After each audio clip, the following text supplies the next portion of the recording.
What affects the market? I said there are different types of factors that affect the market. What's the first one I mentioned? News. We have the recap now. News. Liquidity, yes. What else? Government policies. Um, Tension. I mentioned that confirmations are those things that give you confidence to either buy or sell. Okay, confirmations. Confirmations are there are those movements in the market, there are those significant moves in the market that gives you an assurance, okay, that the market will go in this direction. You have a movement like this. What is the confirmation that this market will go downwards, will go bearish? This trend line is already like a limit to how bearish this chart can move.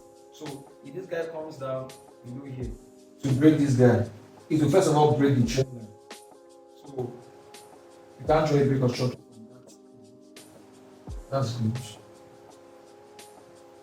So what we have now is, for me, I feel like the first confirmation here as to why this guy will continue bearish is the trend line.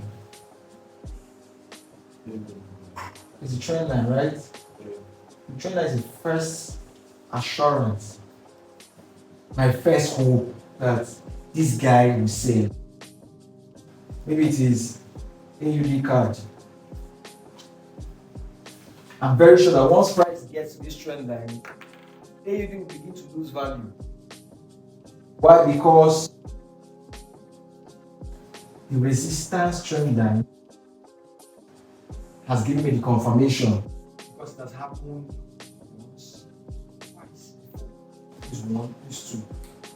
See why trend line is very, very important. The first thing you open the chart is to draw your trend line. Mark out your trend line. Once you do that, you'll be able to figure out the areas where reversals will happen. So, once you mark out the trend line on the bigger time frame first, when you begin to analyze time frames from the highest time frame to the lowest one, what's it called? Nice. Top down. Love that. Very nice. Top down analysis. So when you go to the highest time frame, mark out the trend line. Why are you marking out the trend line? Because that is a confirmation to show you when or where to enter the market, how to enter the market.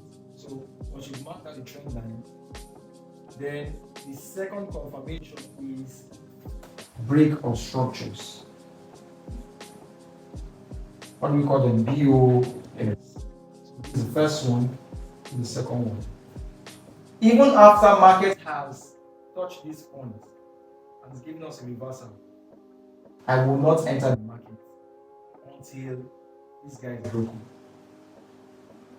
Because sometimes it can touch this point, come down, and go. We don't own the market reacts to pressure.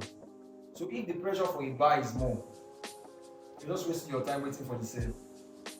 So once market breaks this point, that's when our confirmation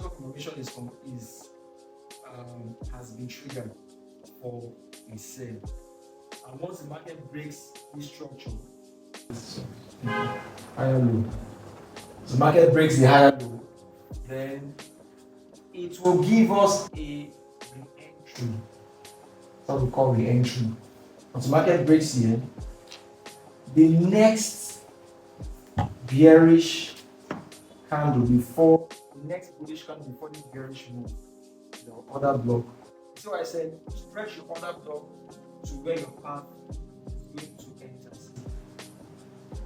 Not here, it's too far. Just stretch it to where you think it's going to trigger, when you're going to enter. So once you have this, First trend line, look of structure, order block is the next one. Because once the market taps into your order block, it's a third confirmation for entry. Alright, so from here, don't forget that the next thing to figure out is once you enter the market, make sure that you are entering with a calculated risk. Not just an impulsive risk. What's your risk? If you have $100 or $200, naturally, as a professional forex trader, you are meant to enter the market with not more than 2% of your account. Some enter with 5%. So 2% of this is what?